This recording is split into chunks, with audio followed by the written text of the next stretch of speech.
And আমরা যখন এই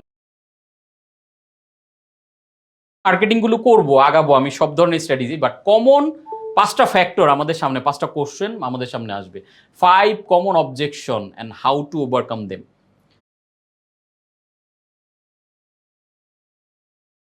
প্রথম অবজেকশন যেটা আসে আমাদের, ইটস টু এক্সপেন্সিভ। যেমন ব্রেইভের ক্ষেত্রে এটা তো বলা বাহুল্য, এটা আসে, কিন্তু এটার ক্ষেত্রে মেইন যে কাজটা আমি করি, expand the value price gap by itemising the offer with prices on your sales page. অর্থাৎ price is only an issue when the value is unclear.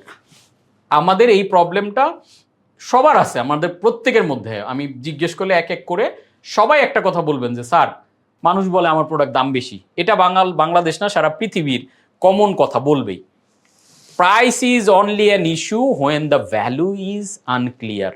আপনি কি দিতেছেন, আপনার ভ্যালুটা যদি আপনি বুঝাইতে পারেন, মানুষ অনেক দাম দিয়ে প্রোডাক্ট কিনতেছে, আইফোন কিনতেছে না, হারমেসের 40 লাখ টাকার ব্যাগ কিনতেছে না, রোলেক্সের 20 লাখ টাকার ঘড়ি কিনতেছে না, কারণ ভ্যালুটা তারা কমিউনিকেশন দিয়ে বুঝাইতে পারতে হয়েছে।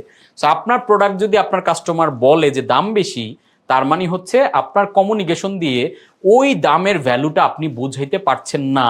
কারণ দাম বেশি কেন বলবে, আপনি দেখবেন আপনি যেই প্রোডাক্ট এখন বিক্রি করেন এর চেয়েও দামি প্রোডাক্ট অনেক আছে।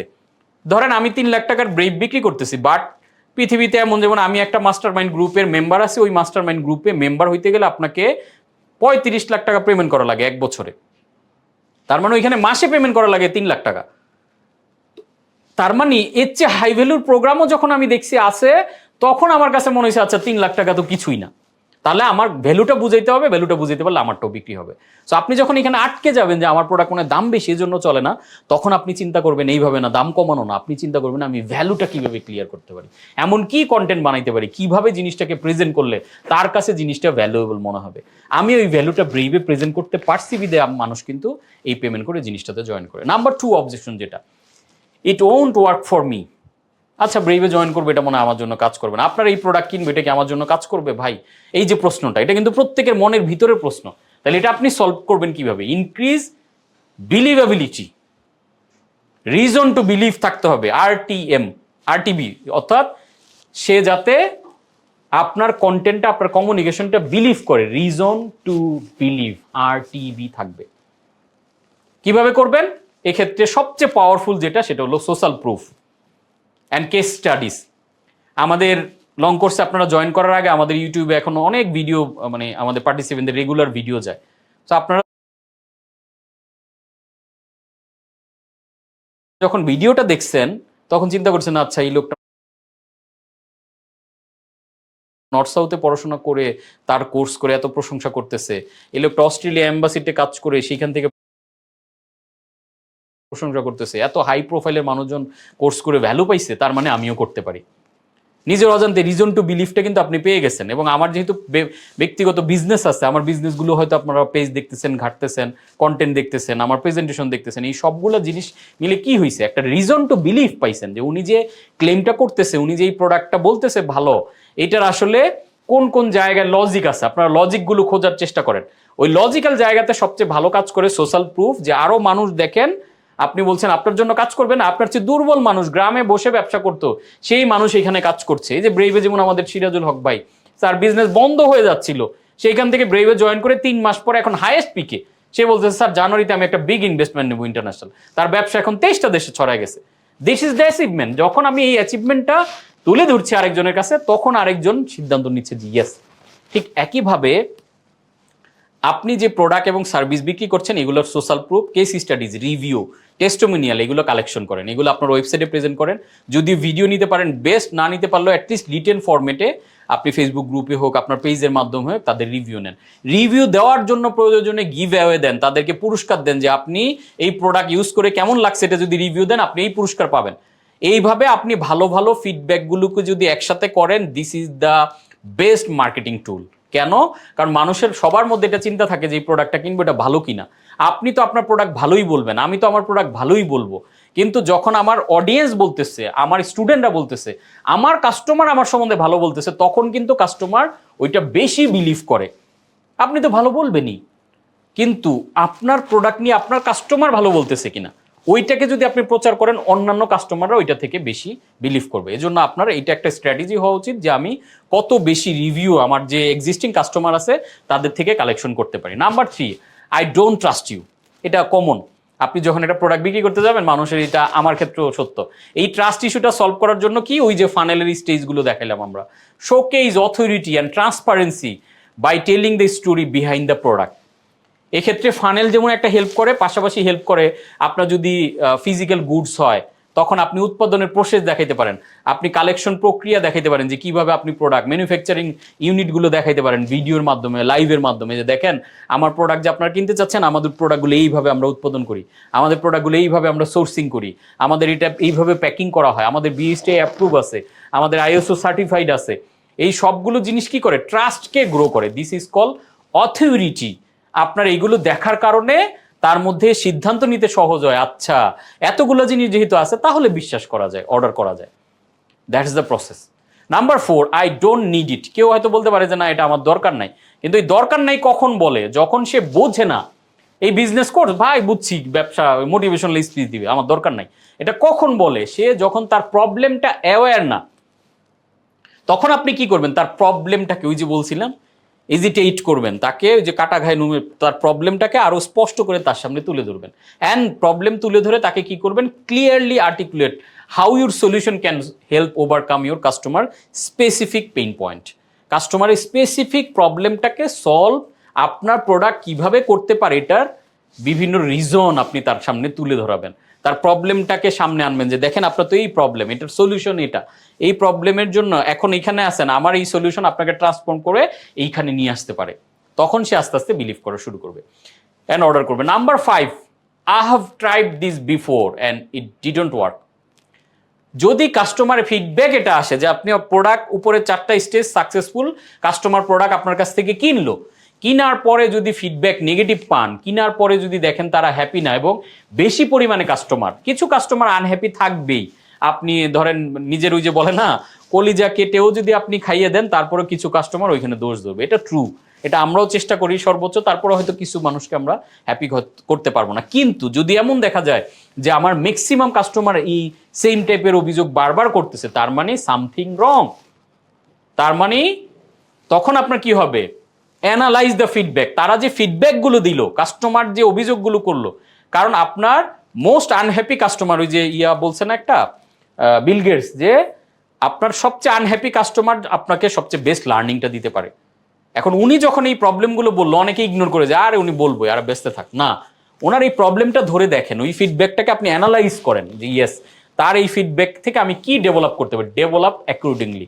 যখন ওই জায়গায় অভিযোগ আসতেছে তখন আর আপনি বুঝ দেওয়ার কিছু নাই, মোটিভেশনের কিছু নাই, তখন এক্স্যাক্টলি বুঝবেন আপনার প্রোডাক্ট এবং সার্ভিসে প্রবলেম। তখন আপনার সিম্পল সলিউশন হবে আপনার প্রোডাক্ট এবং সার্ভিসকে ডেভেলপ করা। তার মানে আপনার মার্কেটিং এর স্টেজগুলো ঠিক আছে, সব ওয়ার্ক করতেছে, funnel terminal everything okay, but আপনার প্রবলেম হইতেছে আপনার প্রোডাক্ট নিয়ে কাস্টমার হ্যাপি না। সো তখন ওই ফিডব্যাকগুলো ধরে আপনি আপনার মার্কেটিং জিনিসটাকে ডেভেলপ করবেন।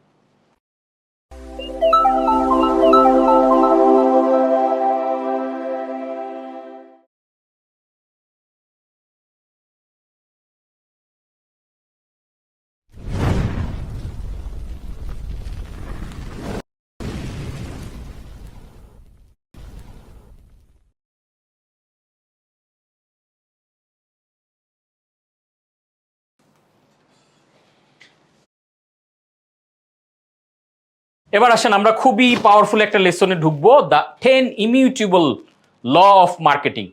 আপনারা জানেন যে 22 ইমিউটেবল ল অফ মার্কেটিং একটা বই আছে, বইটার লেখক হচ্ছেন আলরিজ অ্যান্ড জ্যাক ট্রট।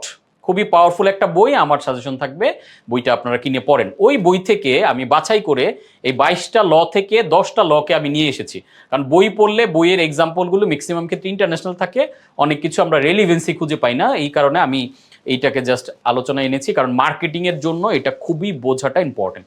খুবই পাওয়ারফুল একটা বই। এই বইয়ের প্রথম যে লটা, the law of leadership. Law of লিডারশিপের মূল কথা হচ্ছে it's better to be the first in the mind of your audience than to be the first in the market. So এই লিডারশিপ ল বলছে যে আপনি যখন একটা প্রোডাক্ট মার্কেটে নামাবেন, যদি ফার্স্ট মুভারের বেনিফিটটা নিতে পারেন এটা বেটার, পাশাপাশি ফার্স্ট টু দ্য মাইন্ডও হবেন, অর্থাৎ প্রোডাক্টটা যদি আপনার মার্কেটে প্রথম, যেমন ব্রেভ প্রোডাক্টটা বাংলাদেশে এত হাই ভ্যালু প্রোডাক্ট মার্কেটে কখনো ছিল না, এটা মার্কেটে প্রথম আসছে, মানে এটার কিছু অ্যাডভান্টেজ কিন্তু আছে। মানুষ এখন এটা দিয়ে আমাকে অনেকে চিনে, মানে এটার উপরে আমার একটা ব্র্যান্ডিং দাঁড়ায় যাচ্ছে বিকজ অফ এটা আমি প্রথমে নামাইছি। এখন কেউ নামালে এটা কেউ ব্রেভের মতো এরকম জিনিসটা আসবে। সো আপনি চেষ্টা করবেন যে কোনো প্রোডাক্টে আপনি মার্কেটে ফার্স্ট হইতে পারেন কিনা। ফার্স্ট হলে বেনিফিট কি দেখেন, আমরা কিছু প্রোডাক্ট ওই যে ব্র্যান্ড, প্রথম যে ব্র্যান্ডটা মার্কেটে নামছে আমরা তাকে দিয়ে চিনি। আপনাকে যদি প্রশ্ন করা হয় যে পৃথিবীতে দৌড় প্রতিযোগিতা, আপনাদের কি বলে মাইন্ড ডেভেলপমেন্টের ক্লাসে আমি পড়াচ্ছিলাম ওয়ারিয়র মাইন্ডসেটে, যে পৃথিবীতে 4 মিনিটের বা 4 মিনিটের কম সময়ে 1 মাইল দৌড়াইছে কে? আপনারা সবাই রজার বেনিস্টারের নাম বলে দিতে পারেন, কিন্তু দ্বিতীয় ব্যক্তিটাকে আমরা কিন্তু বলতে পারি না। তার মানে সব ক্ষেত্রে দেখবেন প্রথম ব্যক্তির একটা আলাদা প্রায়োরিটি থাকে। দ্বিতীয় ব্যক্তি কি ছিল? জন ল্যান্ডি। জন ল্যান্ডির নাম পৃথিবীর যদি 10 কোটি মানুষ জানে, আর রজার বেনিস্টারের নাম জানে 200 কোটি মানুষ। ডিফারেন্সটা দেখেন। এবং এটা যদি আমরা আমাদের পারিবারিক লাইফ, ব্যক্তিগত জীবন দেখেন, দেখবেন যে ম্যাক্সিমাম ক্ষেত্রে বাবা মায়েদেরকে ডাকা হয় বড় সন্তানের নামে, যে অমুকের মা, অমুকের বাবা, বিকজ অফ ওই সন্তানটা প্রথম হওয়ার কারণে মানুষের মাথায় ওই নামটা সেট হয় এবং তার নাম অনুযায়ী বাবা মাকে ওই নামের উপরে ডাকা হয়। তাহলে ফার্স্ট টু দ্য মার্কেট একটা বেস্ট স্ট্র্যাটেজি। আপনি যদি যেমন হ্যাপিনেসের উপরে আমি বাংলাদেশে শুরু করি, পাগলামি ছিল আজ থেকে 4-5 বছর, এখন মানুষ বুঝতেছে, এখন প্রচুর মানুষ আমাকে ইনভাইট করে। আমি স্কোয়ার ফার্মাসিউটিক্যালসকে ট্রেনিং করাইলাম, আমি বিশ্ব সাহিত্য কেন্দ্র টিমকে করাইলাম, এই যে নেক্সট মান্থে আমি শপ আপে যাচ্ছি হ্যাপিনেসের উপর ট্রেনিং করাইতে। তার মানে বিগ বিগ ব্র্যান্ডগুলো এখন কি করছে, আমাকে এখন টপ অফ মাইন্ডে নিচ্ছে, বিকজ আমি ফার্স্ট মুভার ছিলাম, এজন্য হ্যাপিনেস নিয়ে কিছু হইলে আমাকে প্রথম ডাকে। This is the. এখন দেখবেন আমরা মার্কেটে কিনতে গিয়ে হারপিক দেই বলেন, হারপিক কিন্তু আসলে একটা প্রোডাক্ট, ব্র্যান্ডের নাম, নট প্রোডাক্ট। আমরা বলি না যে আমাকে টয়লেট ক্লিনার দেন, আমরা কি বলি? একটা হারপিক দেন। হয়তো আমাকে অন্য একটা ধরাই দিচ্ছে, কিন্তু তারপর আমি হারপিক মাথার সেট হয়ে গেছে। আমরা হোন্ডা বলি, হোন্ডা মানে কি? Motor cycle. আমরা মোটর সাইকেল বা বাইক না বলে আমরা বলি হুন্ডা। হুন্ডা শব্দটা কেন? হুন্ডা এই জিনিসটাকে প্রথম পৃথিবীতে। আমরা ভেসপা বলি, আমরা বলি একটা ভিমবার নিয়ে আসো তো, বাট আমরা আসলে চাই যে আমরা ডিশ ওয়াশার চাই, ডিশ ক্লিনার চাই। তো এই ফার্স্ট মুভারের বেনিফিট, আপনি যখন কোনো কিছু ডিফারেন্ট ওয়েতে ইউনিকলি মার্কেটে আনবেন, তখন কিন্তু এই বেনিফিট নেওয়াটা সহজ। দেখেন এই যে হুন্ডা যখন জাপানে লঞ্চ করে, তখন তারা মোটরসাইকেল দিয়ে লঞ্চ করার কারণে তাদের ব্র্যান্ডিং জাপানে মোটরসাইকেল হয়ে গেছে। জাপানে গিয়ে যদি আপনি বলেন যে আমি একটা হুন্ডা কিনবো, তখন জাপানের মানুষ বলবে আপনি একটা মোটরসাইকেল কেনার কথা বলতেছেন। আবার আমেরিকাতে হুন্ডা মোটরসাইকেলের চেয়ে গাড়ি দিয়ে ব্র্যান্ডিং ভালো করছে। আমেরিকাতে ইভেন হুন্ডা, টয়োটা এবং নিসানের চেয়েও বেশি বিক্রি হয়। তো আমেরিকাতে আপনি যদি বলেন যে আমি একটা হুন্ডা কিনবো, তারা বলবে কি অ্যাকর্ড কিনবা না সিআরভি কিনবা না ভেজেল কিনবা হুন্ডা। তার মানে তখন গাড়ির পজিশনিংটা আসতেছে। সো ল অফ লিডারশিপ হচ্ছে, আপনি যদি মার্কেটে প্রথম হতে পারেন এবং প্রথম হয়ে যদি আপনি ভালো পারফর্ম করতে পারেন, তাহলে আপনি অটোমেটিক্যালি একটা এক্সট্রা বেনিফিট পাবেন, যেই বেনিফিট দিয়ে আপনি মার্কেট লিডার আপনার জন্য হওয়াটা সহজ। সো আপনি দেখেন এমন ইউনিক কিচ্ছু করা যায় কিনা যেটা দিয়ে আপনি মার্কেটে প্রথম। যেমন আমি হ্যাপিনেসটা খুঁজে মুজে বের করছি, এটা দিয়ে প্রথম। আমি একটা হাই ভ্যালু প্রোডাক্ট ব্রেভ দিয়ে বের করছি যে না এটা আমি প্রথম। আপনি দেখেন এমন কি বের করা যায়। যেমন MBA 3D MBA একটা জিনিস দিয়ে বের করে আমি বাংলাদেশে প্রথম। অনেকে এটা ভাবে না, হয়তো এখন অনেকে করবে, বাট এই যে ফার্স্ট মুভারের বেনিফিটটা আপনাকে কি করবে? লিডার হিসেবে তৈরি করবে। So this is call law of leadership. তারপরে দ্বিতীয় যে লটা, সেটা হচ্ছে ল অফ দ্য ক্যাটাগরি। এখন আপনি এমন হইতেই পারে অবশ্যই যে আপনি এখন ফার্স্ট টু দ্য মার্কেট হওয়ার সুযোগ নাই, তখন দ্য ল অফ ক্যাটাগরি রুলসটা আপনাকে বলছে if you can be the first in the category, create a new category where you can be the leader. আপনি হয়তো মার্কেটে এমন প্রোডাক্ট নিয়ে কাজ করছেন, এটার ফার্স্ট কোনো জায়গা মার্কেটে ওই প্রোডাক্টের ক্ষেত্রে নাই, বাট আপনি চাইলে একটা ডিফারেন্ট ক্যাটাগরি লাইনকে ইন্ট্রোডিউস করাইতে পারেন। ওই ক্যাটাগরি লাইনে আপনি আবার প্রথম হইতে পারেন। যেমন বাংলাদেশের রুচি যখন চানাচুর নিয়ে মার্কেটে নামার প্ল্যান করলো, তখন ওই সময়ে বোম্বে চানাচুর, বোম্বে সুইটস খুব বিখ্যাত ব্র্যান্ড, আপনারা জানেন, একটা ক্লাসিক চানাচুরের ব্র্যান্ড। সো বোম্বে সুইটস ঘরে ঘরে পৌঁছে গেছে এবং এত স্ট্রংলি চলে গেছে, এইখানে নতুন কেউ আইসা যে মার্কেটে পজিশন করবে এটা খুব টাফ। তখন কি করলো বোম্বে রুচি? রুচি বারবিকিউর একটা সেগমেন্টে তারা প্রথম শুরু করলো, কারণ বোম্বে তো ক্লাসিক চানাচুর করে। তো রুচি বারবিকিউটা যখন করলো, বারবিকিউতে কিন্তু আবার রুচি সবার আগে। দেখেন বারবিকিউ চানাচুর বললে আপনার মাথায় রুচি চলে আসে। তার মানে বোম্বে সুইটসের স্ট্রং মার্কেট থাকার পরেও ও কিন্তু মার্কেট লিডার তখন। রুচি একটা ডিফারেন্ট লাইন আপ দিয়ে মার্কেটে ঢোকার চেষ্টা করলো, যেই লাইন আপটা হচ্ছে রুচি বারবিকিউ, রুচি ঝাল চানাচুর, ঝালি জাদু, এই যে বিভিন্নভাবে ঝাল জিনিসটাকেও মার্কেটে ঢুকাইলো। তো এই যে বারবিকিউ দিয়েও কিন্তু মার্কেটে ওই ফার্স্ট মুভারের মতোই একটা বেনিফিট নিল। This is call the law of category, যে আপনি একটা স্পেসিফিক ক্যাটাগরিতে ডিফারেন্ট একটা কমিউনিকেশন দিয়ে আপনি কিন্তু, ও কিন্তু রেড ওশান থেকে বেরোয় আসলো। দেখেন this is call blue ocean, Ruchi barbecue. তারপরে 3 নাম্বার ল হচ্ছে the law of the mind. Law of the mind কি বলছে? It's not about being the best, সেরা হওয়ার চেয়ে ইম্পর্টেন্ট, মানে বেস্ট অফ দ্য বেস্ট হওয়ার চেয়ে important, it's about being the first brand that comes to mind in particular category. আপনি হয়তো বেস্ট প্রোডাক্ট বানাইতে পারছেন না, মানে বিশ্ব সেরা না, কিন্তু আপনি যদি ওই ক্যাটাগরিতে পার্টিকুলার সেগমেন্টে কাস্টমারের মাইন্ডে থাকতে পারেন, তাহলে টপ অফ মাইন্ডে থাকা মানে মানুষ আপনার প্রোডাক্ট কিনবে। যেমন ধরেন বাংলাদেশের নুডলসের ব্র্যান্ড প্রথম ইন্ট্রোডিউস করে ফুজি, কিন্তু তখন আপনারা নিশ্চয়ই জানেন, যারা গ্রামে বড় হয়েছেন বিশেষ করে, আমি দেখেছি ছোটবেলায় যে বাংলাদেশের মানুষ নুডলস খেতে চাইতো না, নুডলসকে কেঁচোর মতো মনে করতো। এই কেঁচোর মতো জিনিস কি খায়? ঈদের সময় শুরুর দিকে যারা নুডলসগুলো একটু ধনী ফ্যামিলি, একটু এডুকেটেড, একটু সচেতন ফ্যামিলি রান্না করতো, ইভেন সাধারণ গ্রামের মানুষ এটাকে কেঁচোর সাথে মিলাই ফেলতো, বিদে নুডলস মানুষ খেতে চাইতো না। এই কারণে ফুজি কিন্তু আর কোন বাংলাদেশে দাঁড়াইতে পারে নাই। কিন্তু ম্যাগি 2 মিনিটস নুডলস ক্যাম্পেইন দিয়ে, ম্যাগি 2 মিনিটস নুডলস ব্যাপকভাবে কি করছে? মার্কেটে সম্প্রসারণ করছে। এই 2 মিনিটস কথাটা দিয়েও যখন ঢুকে গেছে, তখন বাচ্চারা হুটহাট ক্ষুধা লেগে যায়, হুটহাট খাবার চায়, হঠাৎ করে ঘরে খাবার রেডি করার মতো কিছু থাকে না, নতুন করে কোনো কিছু রান্না করা কঠিন হয়। তো ম্যাগি তখন কি করলো? 2 মিনিটস দিয়ে ও মার্কেটে এমন ভাবে চলে গেছে মানুষের মাথায়, মানে ওই কেচোর জিনিসটাকেও মানুষের মাথা থেকে আউট করে ফেলছে। এন্ড ও কি হয়ে গেল? ফার্স্ট টু দ্য মাইন্ড, অর্থাৎ মানুষের মাইন্ডে সে এমন একটা জায়গা দখল করছে খুবই স্ট্রং। এইভাবে কিন্তু দারুণ একটা মার্কেট, ম্যাগি লম্বা সময় ওর একটা কন্ট্রোভার্সি হওয়ার আগ পর্যন্ত কিন্তু একটা বিশাল মার্কেট তৈরি করছে, এবং মার্কেট লিডার লম্বা সময় বাংলাদেশে ছিল। পরবর্তীতে যদিও মিস্টার নুডলস আবার দখল করেছে। সো আমরা এই 3টা লতে যেটা বুঝলাম, হয় মার্কেটে প্রথম হন, অথবা ক্যাটাগরিতে আপনি একটা ডিফারেন্ট কিছু ইন্ট্রোডিউস করে প্রথম হন, অথবা ল অফ মাইন্ডে আপনি কি চান? মানুষের প্রোডাক্ট হয়তো ম্যাগির চেয়ে ফুজি ভালো, প্রোডাক্ট হয়তো কোকোলা ভালো, বাট ম্যাগিটা মানুষের মাইন্ডে থাকা মানে দোকানে গিয়ে মানুষ বলতেছে ম্যাগি দেন। সাবান হয়তো লাক্সের চেয়ে অন্যটা ভালো, কিন্তু লাক্স সারাক্ষণ বিজ্ঞাপন দিয়ে যখন আপনার টপ অফ মাইন্ড দখল করে নিছে, আপনি কিন্তু সুন্দর করে যায় বলতেছেন যে ইয়েস, আমাকে লাক্স সাবান দেন। এখন দেখেন এইখানে একটা খুবই পাওয়ারফুল একটা জিনিস শেয়ার করি। আপনারা নিশ্চয়ই হালাল সাবানের কথা জানেন। তো এই হালাল সাবান মার্কেট যখন ব্যাপক ডমিনেট করে, এই ডমিনেটিং অবস্থায় তখন লাক্স সাবানের বিক্রি কমে যায়। তখন লাক্স সাবান একবারের জন্য কিন্তু বলে নাই যে আমরাও হালাল। ও কিন্তু একটা ডিফারেন্ট জায়গা দিয়ে পুরো জিনিসটা মার্কেটে পারসেপশনটাকে তৈরি করার চেষ্টা করছে। তার মানে হচ্ছে আপনি একটা ডিফারেন্ট ভাবে, এবং ওর ডিফারেন্ট জায়গাটা কোনটা ছিল? লাক্স গবেষণা করে দেখলো যে বাংলাদেশের মানুষ যেমন মুসলিম অধ্যুষিত, তারা ইসলাম ধর্মের প্রতি অনুগত, পাশাপাশি বাংলাদেশের মানুষ আবার আরেক জায়গাতে খুব দুর্বল, তারা প্রচুর পরিমাণে হিন্দি সিনেমা দেখে।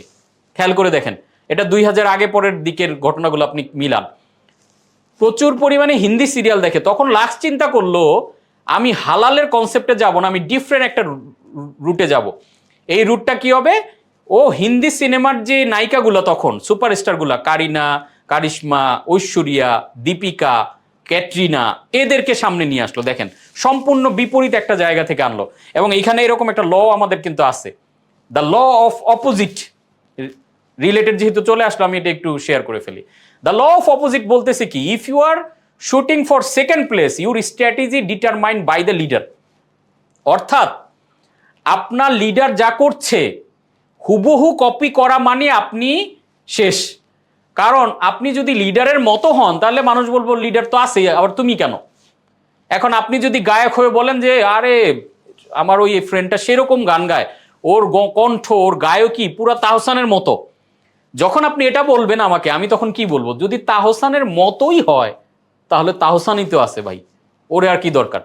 তার মানে ওকে একটা অপোজিশন, একটা ডিফারেন্ট, যেমন ধরেন সে ফর হিরো আলম, ও সম্পূর্ণ একটা অপোজিট জায়গা ও দখল করছে, ওর একটা অডিয়েন্স আছে, ও তাহসানের মতো না, কারো মতো না, ও ওর মতো। ল অফ অপোজিটটা ব্র্যান্ডের ক্ষেত্রে, যে কম্পিটিশনের ক্ষেত্রে মাথায় রাখা দরকার। যারা বিশেষ করে এই যে আমার কোর্সে অন্যান্য ট্রেনিং একাডেমি থেকে জয়েন করে বা কন্টেন্ট নেওয়ার জন্য বিভিন্নভাবে, আমি তাদেরকে একটা কথা সবসময় ক্লিয়ারলি বলি যে আপনি মার্কেটে লিডার হন অথবা সেকেন্ড প্লেস হন, যেই প্লেসই হন, আপনার স্ট্র্যাটেজিটা কি হবে? আমার কন্টেন্ট নেওয়া না, আপনার স্ট্র্যাটেজিটা হবে আমি যা যা করছি তার অপোজিট জিনিস করা। যেমন আমি কি করছি, আমি 2 ঘন্টার ক্লাস 4 ঘন্টা করাই। এখন এটা একদিকে পজিটিভ, আপনার কাজ হবে আপনি 2 ঘন্টার ক্লাস 2 ঘন্টায় করাবেন। তখন বলবেন যে আরে বাংলাদেশে অনেক ট্রেনার আছে তারা 2 ঘন্টার ক্লাস 4 ঘন্টা শিডিউল মেনটেন করে না, এলোপাথারি করে।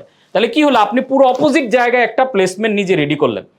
সো এরকম মানে এইভাবে কিন্তু এই যে দেখেন লাক্স কিন্তু ও বলে না আমিও হালাল, ও অপোজিট একটা জায়গা রেডি করছে, যে দেখছে বাংলাদেশের যেমন ওই সিম্প্যাথি আছে, আবার বাংলাদেশের মানুষ যেহেতু প্রচুর হিন্দি মুভি টুভি দেখে, হিন্দি নায়িকাদেরকেও যখন মার্কেটিং করছে কিন্তু লাক্স, দিন শেষে লাক্স কিন্তু ঠিক নিজের জায়গা দখল করে নিছে।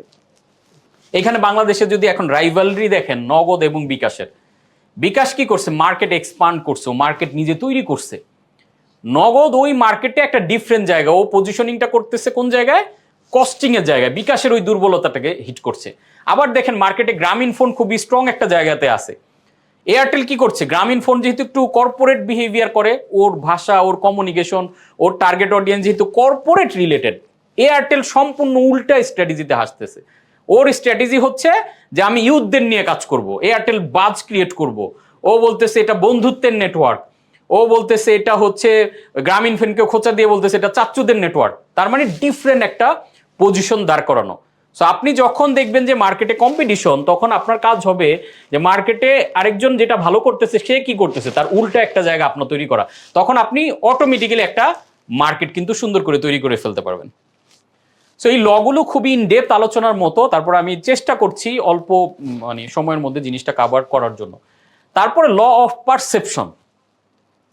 Marketing is not about product but about perceptions. It's how your customer perceive your brand that matters.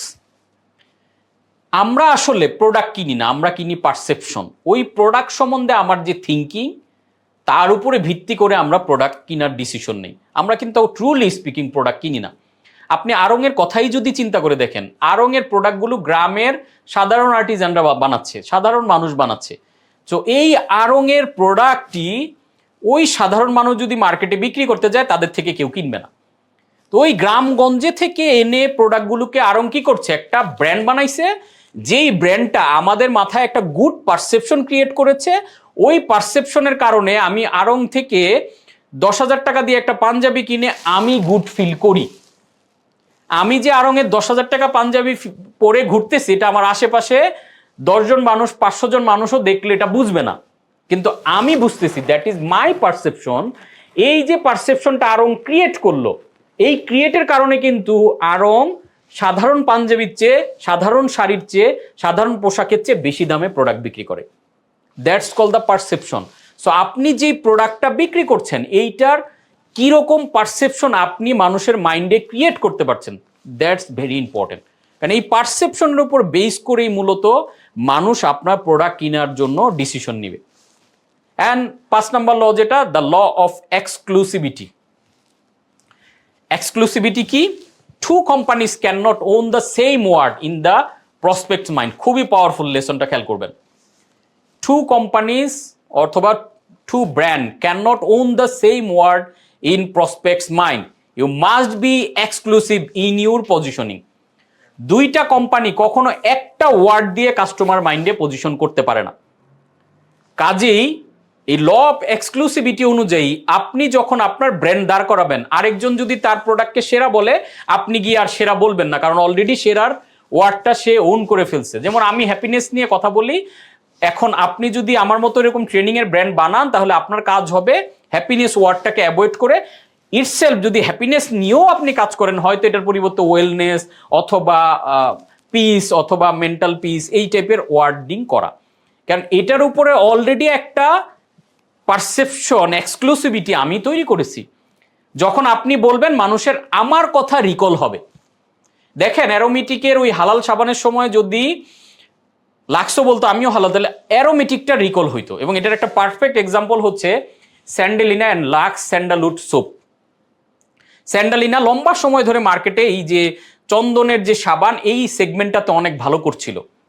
তো ইউনিলিভার টিম এটা নিয়ে রিসার্চ করলো, অ্যানালাইসিস করলো, তারা দেখলো যে বাহ, চন্দনের সাবানের একটা ভালো মার্কেট আছে এবং ডে বাই ডে আস্তে আস্তে করে স্যান্ডালিনা গ্রোয়িং ভালো করছে এবং লাক্স সাবানের অনেক কাস্টমার স্যান্ডালিনা কিনতেছে বা ডাবের অনেক কাস্টমার স্যান্ডালিনা কিনতেছে।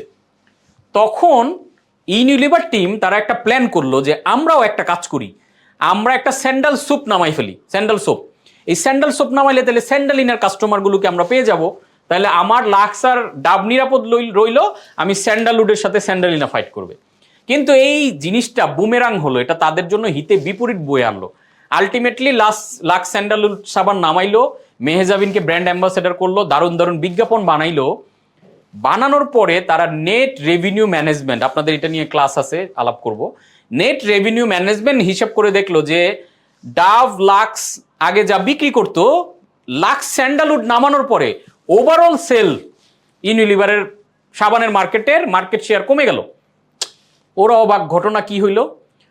পরে রিসার্চ করে যেটা দেখলো, যখন লাক্স স্যান্ডালউড সাবানকে ইন্ট্রোডিউস করাইছে, এখন মানুষ লাক্স স্যান্ডালউডের বিজ্ঞাপন দেখতেছে, আগে শুধু স্যান্ডেলিনা দেখতো, এখন যখন ওইটা স্যান্ডালউডের বিজ্ঞাপন দেখতেছে, দেখা মাত্র তার মাথায় স্যান্ডেলিনা কাজ করে। বিজ্ঞাপন দেখে লাক্স স্যান্ডালউড, মানুষ মনে করো আচ্ছা স্যান্ডেলিনা, মানুষ বলে একটা স্যান্ডেলিনা সাবান দেন, দোকান থেকে মানুষ গিয়ে কিনে ফেলে স্যান্ডেলিনা। আলটিমেটলি ওইটা নামানোর কারণে স্যান্ডেলিনার বিক্রি বেড়ে গেল। কি আশ্চর্য ঘটনা! তার মানে ল অফ এক্সক্লুসিভিটি যেই লটা, এই লটা ইউনিলিভার তখন ফেল করছে মানতে, বিধায় আলটিমেটলি তারা পরবর্তীতে কিন্তু এটা অফ করে দিয়েছে। এবং সেম ইউনিলিভারের মতো দেখেন ওয়ার্ল্ড ক্লাস কোম্পানিও কিন্তু এরকম ভুল করে। এবং সেম টাইপের আরেকটা ভুল তারা করেছে, যেটা দেখেছেন যে আয়ুষকে নামাইছে বিশাল করে লঞ্চ করে, আয়ুর্বেদ এটা সেটা। এখন এট এ টাইম ওর যখন লাক্সের মতো ব্র্যান্ড আছে, ওর যখন ডাবের মতো ব্র্যান্ড আছে, তখন যদি ও আবার আয়ুর্বেদ বলে, এটা কিন্তু একটু হলেও ধাক্কা খায়।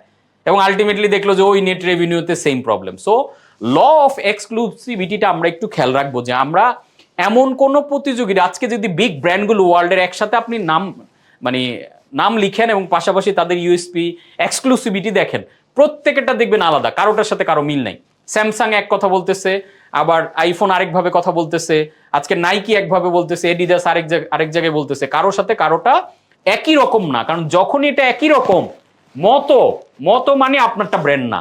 যে আমি তাহসানের মতো গাই, তার মানে আপনি গায়ক না, তাহসানই তো আছে। আমি অমুকের মতো ট্রেনিং করে, তার মানে আপনি ট্রেনার না, আপনি তো অমুক তো আছেই।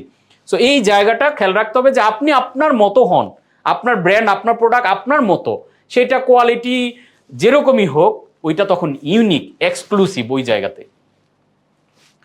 সো আমরা এবার আসি 6 number law, the law of duality. Law of duality কি বলছে? যে পৃথিবীর সবকিছুকে যদি আপনি দেখেন, সবকিছুতে এই দুইটা জিনিস পাবেন, অপোজিশন দুইটা জিনিস। কি রকম? আপনি দেখবেন যে সৃষ্টিকর্তা আমাদেরকে জোড়ায় জোড়ায় সৃষ্টি করছে, নারী এবং পুরুষ। আপনি যদি দেখেন একদিকেই যে এখন রাত, আবার সকালবেলা দিন হচ্ছে, অপোজিট। মানে প্রত্যেকটা জিনিসের একটা অপোজিশন পার্ট আছে, ডুয়েলিটি, মানে জোড়ায় জোড়ায় দেখবেন পৃথিবীর সবকিছু। এটা যদি রাত দিন বা মানুষের ক্ষেত্রে না, এটা যদি প্রোডাক্টের ক্ষেত্রে আসেন, পৃথিবীর টপ প্রোডাক্টের নামগুলো যদি আপনি চিন্তা করে দেখেন, এগুলোর ব্র্যান্ড নেম বের করলে আপনি দেখবেন 2টা করে ব্র্যান্ডের নাম আসে সকল প্রোডাক্টের ক্ষেত্রে ঘুরে ফিরে।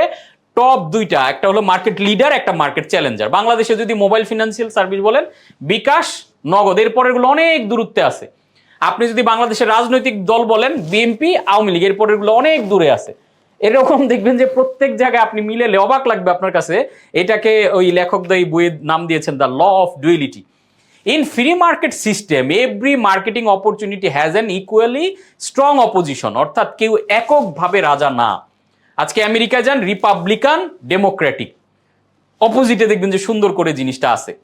এখন এটার একটা এক্সাম্পল ওই বইটাতে আছে। 1969 সালের এই বইয়ের লেখকদের একটা রিসার্চ করলেন, সেই রিসার্চে 3টা ব্র্যান্ডকে উনি নিলেন। 3টা ব্র্যান্ডের রিসার্চ করে দেখলেন যে ওই সময় মার্কেট লিডার যে, তার মার্কেট সাইজ হচ্ছে 60% বা 65%, আর ওই সময় মার্কেট চ্যালেঞ্জার পরবর্তী যে ব্র্যান্ড, তার মার্কেট শেয়ার হচ্ছে 25%। অ্যান্ড আরেকটা ব্র্যান্ড ওই সময় 3 নম্বর অবস্থান আছে, তার মার্কেট শেয়ার হচ্ছে 6%। এবং তারা যেটা বলছে লং রানে আসলে খেলাটা হয়ে যায় 2 জনের। এবং 22 বছর পরে তারা সেম রিসার্চটা আবার করে দেখলো যে ওইখানের যে টপ ব্র্যান্ড ছিল 65 বা 60%, তার মার্কেট শেয়ার কমে চলে আসছে 45, আর যে 25-এ ছিল সে চলে গেছে 30-তে, অ্যান্ড যে 6%-এ ছিল ওরটা কমে হয়ে গেছে 3%। সো আলটিমেটলি এই ব্র্যান্ডগুলোর নাম হচ্ছে কোক, পেপসি অ্যান্ড আরসি। এখানে একটু ভুল আছে, পেপসিটা 30% হবে, কোক 45, পেপসি 30 অ্যান্ড আরসি চলে আসলো কত 3%-এ। আলটিমেটলি খেলাটা এখন দেখেন কোক আর পেপসির, দুইজনের এখন হাঙ্গামা চলতেছে কে কাকে বিট করবে। আজকে যদি আপনি বার্গারের মার্কেট চিন্তা করে দেখেন, আপনি বার্গার কিং পাবেন, ম্যাকডোনাল্ডস পাবেন, এইভাবে সব জায়গায় বাংলাদেশেও দেখবেন যে বিভিন্ন ব্র্যান্ডগুলোর ক্ষেত্রে এরকম মানে অপোজিশন একটা করে ব্র্যান্ড থাকে। সো আপনি তাহলে আপনার এই লটা বুঝে কাজটাকে, আপনার কাজ হবে যে আপনি সবসময় এই টপ 2 এর মধ্যে থাকা, হয় মার্কেট লিডার হওয়া অথবা মার্কেট অপোজিশন হওয়া। আপনাকে এমন একটা জায়গা দখল করতে হবে যে আপনি মার্কেট লিডার, আপনাকে কেউ ডোমিনেট করতে পারছে না, অথবা আপনি মার্কেট চ্যালেঞ্জার, আপনি একটা ডিফারেন্ট রুটে ডিফারেন্ট আলোচনা দিয়ে ডিফারেন্ট ভাবে একটা পজিশন বিল্ড করে রাখবেন, যেখানে মার্কেট লিডার হয়তো এই জাতীয় কথা বলছে না। যেমন ধরেন কোক, পেপসি কি করছে, কোক যখন একটা ক্লাসিক ব্র্যান্ড হয়ে গেছে, কোকের জন্ম 1886 সালে, তো ততদিনে কোক অনেক বিখ্যাত। তো পেপসি কি করলো নতুন এসে, ও আর কোকের ওই ক্লাসিক ধারায় না গিয়ে ও বললো যে নিউ জেনারেশন ড্রিঙ্কস, মানে নতুন জেনারেশনকে ও কানেক্ট করার চেষ্টা করলো। সো ডিফারেন্ট একটা জায়গা ধরেও কিন্তু একটা পজিশন করছে, এটাকে আমরা ল অফ অপোজিশন বলি। ওই যে পরের লটা যেটা আপনারা দেখেন, ওই যে 7 আপের যে ক্যাম্পেইনটা আমরা গত ক্লাসে আলোচনা করেছিলাম, সে কি বলেছে, কোক যেহেতু এস্টাবলিশ, ও বলছে নো কোক, মানে ও নো কোলাকে মার্কেটে আনছে। 7 আপের মধ্যে কোনো কোলা নাই, নো কোলা ড্রিঙ্ক। এই যে দেখেন অপোজিশন জায়গাটাকে ধরে। সো আপনাকে এরকম একটা স্ট্রং ব্র্যান্ডের বিপরীতে অপোজিশন একটা স্পেস ধরতে হবে, যেই স্পেস দিয়ে আপনি একটা নিজের পজিশন করবেন, কারণ ওর স্পেসে গিয়ে মারামারি করে জিতাটা অনেক কঠিন। সো ল অফ অপোজিশনটা আমরা কথা বলেছি, তারপরে যাচ্ছি আমরা ল অফ ক্যান্ডোর। ল অফ ক্যান্ডোর কি বলছে, be honest and straightforward in your marketing and consumer will trust you. আমরা গতকাল এই জিনিসটা আলোচনা করেছিলাম। আপনি যখন বলেন যে আমি বিশ্ব সেরা মার্কেটিয়ার, আমি ক্লাসে সবসময় ফার্স্ট হয়েছি, এইটা মানুষ একটু বিশ্বাস করতে দ্বিধাদ্বন্দ্ব করে। আর আপনি যখন বলেন যে না আমি মেট্রিক পরীক্ষার সময় একবার ফেলও করছি, মানুষ সহজে বিশ্বাস করে এবং মানুষ আপনার প্রতি আগ্রহী হয়ে ওঠে যে না এই লোকটা নিজের দুর্বলতার কথাও বলে, তার মানে লোকটার মনটা অনেক ফ্রেশ। সো এই জন্য ব্র্যান্ডও কিন্তু এই কাজটা করতে পারে। এই জন্য ওই যে এভিস নামে একটা রেন্টেকারের ব্র্যান্ড আছে, তারা হচ্ছে মার্কেটে চ্যালেঞ্জার হিসেবে আছে, তারা মার্কেট লিডার না। তারা তাদের কমিউনিকেশনে বলার চেষ্টা করে we are number 2, we are try harder. তার মানে আমাদের দেশের স্ট্র্যাটেজি কি, সবাই খালি আজকে ব্র্যান্ড শুরু করে বলে যে আমি নাম্বার 1। আর দেখেন ল অফ ক্যান্ডোর কি বলছে, যে আপনি নাম্বার 1 না বলে আপনি যখন বলতেছেন we are number 2, we are try harder, আমরা অনেক হার্ড অ্যান্ড সোল ট্রাই করছি বেস্ট হওয়ার জন্য, বেস্ট সার্ভিসের জন্য, বাট আমরা এখনো 1 নম্বরে নাই, আমরা 2 নম্বরে আছি। এই কথাটা শোনা মাত্র মানুষ বিলিভ করবে এবং মানুষের ওই ব্র্যান্ডের প্রতি অটোমেটিক্যালি একটা ট্রাস্ট কিন্তু তৈরি হয়ে যায়। সো আমরা যখন নিজেদের দুর্বলতাও বলবো যে হ্যাঁ স্যার আমাদের এই সার্ভিসটা দুর্বল, এই জায়গায় আমরা উইক, তখন কি হয়, মানুষের ট্রাস্টটা গ্রো হয়। This is called the law of candour. তারপরে 9 নম্বর যে লটা, সেটা হচ্ছে দ্য ল অফ সাকসেস। এই লটা আমাদের ব্যক্তি জীবন এবং কোম্পানি জীবন দুই দিক থেকে ইম্পর্টেন্ট। কেন, আমরা success leads to arrogance and, মানে তখন আমরা ভুল ডিসিশনের দিকে চলে যাই।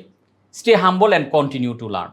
পৃথিবীতে এমন বহু বড় বড় ব্র্যান্ড আছে, সাকসেসফুল অনেক ব্র্যান্ড আছে, তারা একটা সাকসেসফুল জায়গায় যাওয়ার পরে মনে করছে আরে আমরা উঠে গেছি, নোকিয়া সেফর, আমাদের আর এত ভাবার দরকার কি আছে, কই স্যামসাং অ্যান্ড্রয়েড নামাইছে যা মন চাই করছে, আমাদের এত ভাবনার দরকার নেই, আমরা আমাদের লাইনেই হাঁটি। এই নিজেদের লাইনে নিজেদের অ্যারোগেন্সির কারণে তারা চেঞ্জেস আনে নাই, যেই জায়গাগুলোতে আসলে ইনস্ট্যান্ট পরিবর্তন আনা দরকার ছিল, কারণ তারা রাজত্ব করতেছে। যখন আমি রাজা, তখন আর আমার ভাবনা আসতেছে না যে আমার রাজত্ব এক সময় চলে যেতে পারে।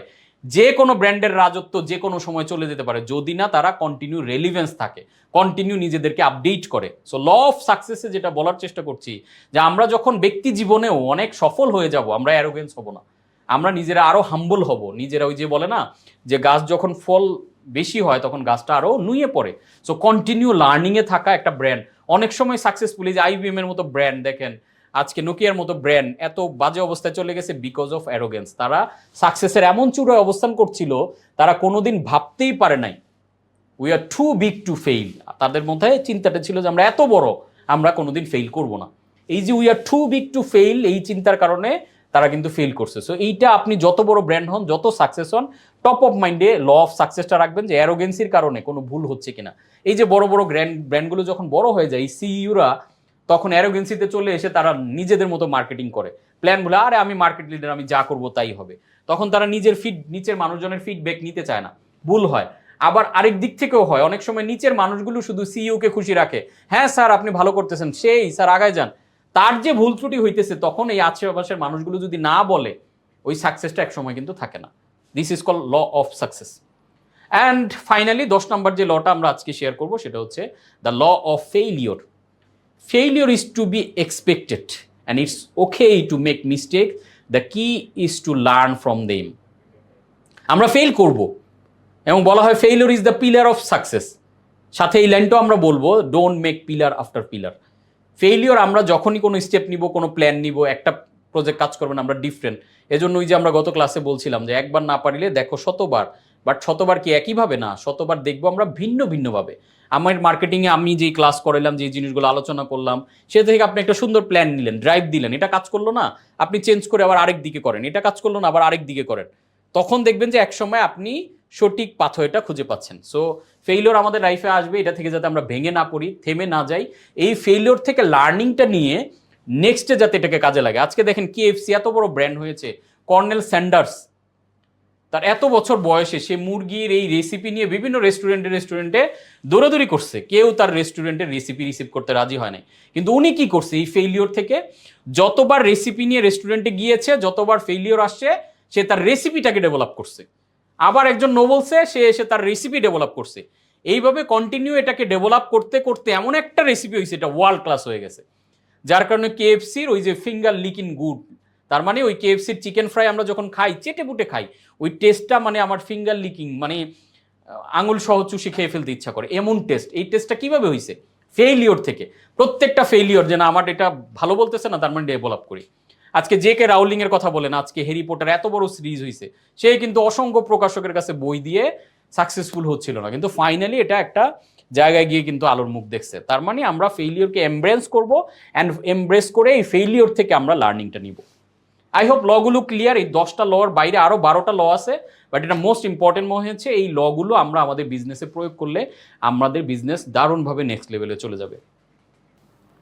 দেখেন এইখানে লিস্টেরিনের কথা আপনারা সবাই জানেন যে ওয়ার্ল্ডের ফেমাস একটা মাউথ ওয়াশ ব্র্যান্ড, এবং এই মাউথ ওয়াশ ব্র্যান্ড তারা দেখলো যে ল অফ ক্যান্ডরটা আবার আমি একটু স্মরণ করাই দিই। এখানে কি বলা ছিল? Be honest and straightforward in your marketing and consumer will trust you. তারা দেখলো এই লিস্টেরিন যখন মার্কেটে মুভ করছে, ভালো করছে, তখন যেটা ঘটনা ঘটা শুরু করলো, বিভিন্ন ধরনের মাউথওয়াশ ব্র্যান্ডগুলা তারা আবার বিভিন্ন ফল দিয়ে, স্ট্রবেরির নানান রকমের ফ্লেভার, মানে খুব টেস্টি টেস্টি কিছু মাউথওয়াশ মার্কেটে নামানো শুরু করলো। এবং এটা নামানোর পরে লিস্টেরিন তো মুখে দিলে ভাল লাগে না, একটু ঝাঁজ বা মানে একদম ধরে, মানে ঝাল টাইপের লাগে। এই ফিলটা মানুষের আর ভাল লাগতেছে না, মানুষ ওইটা নিচ্ছে। তো তখন তারা নিজেদের এই জায়গাটা, when you admit negative prospect will be positive, তারা এই নেগেটিভটাকে অ্যাডমিট করলো এবং তারা একটা দারুণ পাওয়ারফুল কমিউনিকেশন নিয়ে আসলো লিস্টেরিংয়ে। এবং কমিউনিকেশনটা খেয়াল করেন, the taste you hate twice a day. অর্থাৎ কত পাওয়ারফুল একটা কথা, the taste you hate twice a day. আপনি দিনে এইটা টেস্টটা নিতে আপনার ভাল লাগবে না, খারাপ লাগবে, ঘৃণা করবেন, বাট দিনে 2 বেলা যদি আপনি নেন, তাহলে আপনার মাউথের মধ্যে যত জার্ম আছে, আপনার দাঁতের যে প্রবলেম আছে, মুখের প্রবলেমগুলো খুব সুন্দরভাবে, ঘা থাকলে এগুলো চলে যাবে, সলিউশন হবে। তো এই সলিউশনের জন্য আপনি 2 বার একটু খারাপ টেস্টটা নেবেন। আর যারা এইটা কিন্তু এক ধাক্কায় বাকিগুলোর ওয়াশ আউট, একদম ক্লিয়ার কমিউনিকেশন। কেন? কারণ যারা ওই ধরনের স্ট্রবেরি ফ্লেভার, নানান ফ্লেভার দিচ্ছে, ওগুলো যে কাজ করে না, এটা কিন্তু এটা বোঝাচ্ছে। দ্য টেস্ট ইউ হেইট, টেস্টটা আপনার ভালো লাগবে না, বাট দিনে 2 বার আপনি ব্যবহার করবেন, কারণ এটা আপনার জন্য কার্যকর। তার মানে নেগেটিভ জিনিসকেও যেতে কিভাবে সুন্দর করে পজিটিভলি প্রেজেন্ট করে মার্কেটিং করা যায়, এটা কিন্তু একটা best example লিস্টেরিন।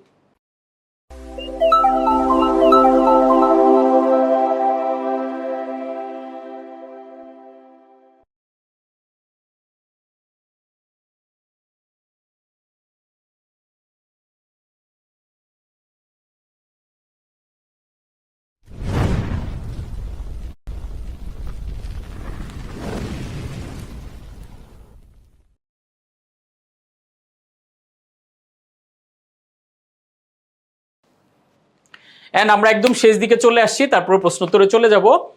Play with love. দেখেন এখন আমরা কম্পিটিশনের যুগে নাই সত্যিকার অর্থে। এখন আমরা মারামারি কাটাকাটি একজনের সাথে ফাইট করে কাট থ্রোট পদ্ধতিতে রেড ওশান করে আগালে আমাদের জন্য বিপদ। প্লে উইথ লাভ, কম্পিটিটরের সাথেও যদি কত ভালোবাসা নিয়ে প্লে করা যায়, এটার একটা পারফেক্ট এক্সাম্পল কিন্তু গ্রামীণের ফোনের এই কমিউনিকেশনটা। এবং এই কমিউনিকেশনটা আমাদেরকে বড় মানসিকতার, উদার মানসিকতার, আপনার অনেক কম্পিটিটর থাকবে, সবাইকে আমি বলবো যে আমরা কম্পিটিশন করে একজন আরেকজনের ব্যবসার ক্ষতি না করে, একজন আরেকজনের পেছন থেকে টেনে না ধরে হাতে হাত মিলিয়ে যদি আগাই, মার্কেট অনেক বড়।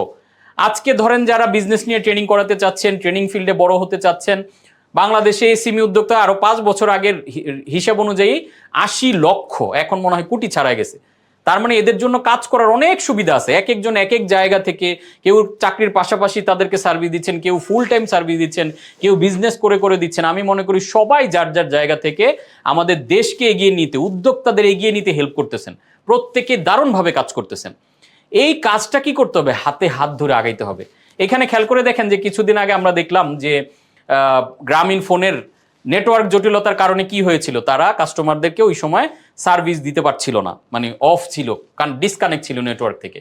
তখন গ্রামীণ ফোন একটা অ্যাগ্রেসিভলি মার্কেটিং করে যে বাংলাদেশের নিরবিচ্ছিন্ন ফাস্টেস্ট 4G নেটওয়ার্ক। তারা চিন্তা করে যে আমার নেটওয়ার্ক, গ্রামীণ ফোন এখন দিতে পারতেছে না, আমাদের নেটওয়ার্কে চলে আসো। তারা চাচ্ছিল গ্রামীণের ক্রেতাগুলো তাদের কাছে চলে আসুক, ওদের মার্কেটিং যে ছিল এই পয়েন্টে। তো গ্রামীণ কি করলো, গ্রামীণ আবার যখন এটা ঠিকঠাক হয়ে গেল তখন কাস্টমারদেরকে আবার ধন্যবাদ দিয়েছে, ধন্যবাদ দিয়ে আবার একটা ক্যাম্পেইন দিয়েছে যে আমরা এই নেটওয়ার্ক বিভ্রাট থেকে বের হয়ে আসছি, এখন আমাদের কাস্টমারের আজকের জন্য 45 পয়সায় আপনারা কমিউনিকেট করতে পারবেন। তখন এটার অল্টারে আবার অ্যাগ্রেসিভ টার্গেটিং একটা মার্কেটিং করছে বাংলালিংক। তারা কি বলছে, একদিন নয়, গ্রামীণ ফোন তো তোমার একদিন দিছে, আমি তোমার প্রতিদিন সেরা রেট দিতেছি, তুমি আমার কাছে চলে আসো। কিন্তু দেখেন গ্রামীণ ফোন এটার বিপরীতে উত্তরটা কিন্তু অ্যাগ্রেসিভ দেয় নাই। সে কি করছে, অভিনন্দন বাংলালিংক, কারণ বাংলালিংক তখন 4 কোটি গ্রাহকের আবার ওই সময়কালীন মাইল ফলক অর্জন করেছিল। তারা বরঞ্চ 4 কোটি গ্রাহকের মাইল ফলক বাংলালিংক যখন অর্জন করেছে, এটার জন্য বাংলালিংককে অভিনন্দন জানাইছে। যখন গ্রামীণ ফোন এই ভালোবাসাটা প্রকাশ করছে, এখন কিন্তু আর বাংলালিংক একটা অ্যাগ্রেসিভে যেতে পারে না। দেখেন অটোমেটিক্যালি সে এসে আবার ধন্যবাদ গ্রামীণ ফোন আমাদেরকে এই শুভেচ্ছা দেওয়ানোর জন্য। তার মানে এই কোলাবোরেশনটা, এটা কিন্তু মানুষ খুব পছন্দ করেছে। দেখেন গ্রামীণ ফোন মানুষের হৃদয় জয় করে নিয়েছে। সো আমরা যখন যেই ব্র্যান্ড নিয়ে যেই ফিল্ডে যেখানেই কাজ করি, আমাদের প্রতিযোগিতার কথাটা আসে, কম্পিটিশন করে একজন আরেকজনকে ল্যাং মারা, ক্ষতি করার প্রবণতাটা আমাদের দেশে আমি প্রচুর দেখি। আমি বলবো দেখেন, রিজিকের ফয়সালা আল্লাহ তাআলা করে, আমি যেটা বিলিভ করি। যারা তো আপনার যেটা ক্রেতা হওয়ার সেটা আপনার এমনিতেই হবে। আপনার মনে করার দরকার নেই যে আমার অপোজিশনের জন্য আমার ক্রেতা আমি হারাইতেছি। সে তার যেটা প্রাপ্য সেটা পাবে, আপনি আপনার সার্ভিস অনুযায়ী যেটা প্রাপ্য সেটা আপনি পাবেন। সো আমরা যদি একটা ভালোবাসার কম্পিটিশন করতে পারি, এই যে আজকে যে এক্সাম্পলটা আমি গ্রামীণ বা বাংলালিংকে দিয়ে দিলাম, তাহলে দেখবেন যে দেশটা আগায় যাবে, সবাই ভালো সার্ভিস পাবে, সবাই ভালোবাসার একটা বাংলাদেশ, স্বপ্নের একটা বাংলাদেশ। এবং প্রত্যেকেই তার তার ব্যবসা করে, যে ছোট ছোট উদ্যোক্তারা বিভিন্নভাবে স্ট্রাগল করে, আমরা যদি সবাইকে হেল্প করি, দেখবেন যে এখান থেকে অনেক বড় বড় বিজনেস হবে। আমাদের একটা মানে উন্নত বিশ্বের মতো একটা দেশে আমরা সবাই মিলে কিন্তু পরিণত হতে পারবো। সো লাস্ট যে কথাটা বলে আজকে ক্লাস শেষ করব, হয় আপনাকে ইউনিক অ্যান্ড বিশ্বসেরা প্রোডাক্ট ডেভেলপ করতে হবে, অথবা প্রোডাক্ট বিক্রিতে বিশ্বসেরা হতে হবে। আপনি যদি দুইটাতেই সেরা হতে পারেন, তাহলে আপনি অপ্রতিরোধ্য হয়ে উঠবেন। সো মার্কেটিং এর ক্লাসের এই লাস্ট মেসেজটা আপনার জন্য ইম্পর্টেন্ট, যে আপনি প্রোডাক্ট যদি মোটামুটি মানেরও হয়, আপনার মার্কেটিং যাতে বিশ্বসেরা হয়। আর প্রোডাক্ট এবং মার্কেটিং দুইটা যদি বিশ্বসেরা হয়, ইউ উইল বি আনস্টপেবল, আপনাকে কেউ থামাইতে পারবে না। দেখবেন একটা জায়গাতে আপনি চলে গেছেন। সো বিশ্বসেরা প্রোডাক্ট, ইউনিক প্রোডাক্ট বানানোর দিকেও ফোকাস থাকবো, বাট মার্কেটিংটা অবশ্যই যাতে বিশ্বসেরা হয়, কারণ শুধু অনেক ক্ষেত্রেই বিশ্বসেরা প্রোডাক্ট দিয়ে লং রানে টিকে থাকা কঠিন হয়ে যায়। সো আমি চাই আপনারা আমাদের এই কোর্সের মাধ্যমে, এই ক্লাসের মাধ্যমে, আজকে মার্কেটিং নিয়ে আমরা চেষ্টা করলাম একটু ডিপ ডাউন আলোচনা করার জন্য, এই অ্যাপ্রোচগুলোকে কাজে লাগিয়ে আপনারা বিশ্বসেরা হয়ে ওঠেন, আপনারা অপ্রতিরোধ্য হয়ে ওঠেন, আপনারা আপনাদের যার যার জায়গা থেকে সেরা ব্র্যান্ড হয়ে আসেন। এই আশাবাদ ব্যক্ত করে আজকের মতো এখানে শেষ করছি। থ্যাংক ইউ সবাইকে।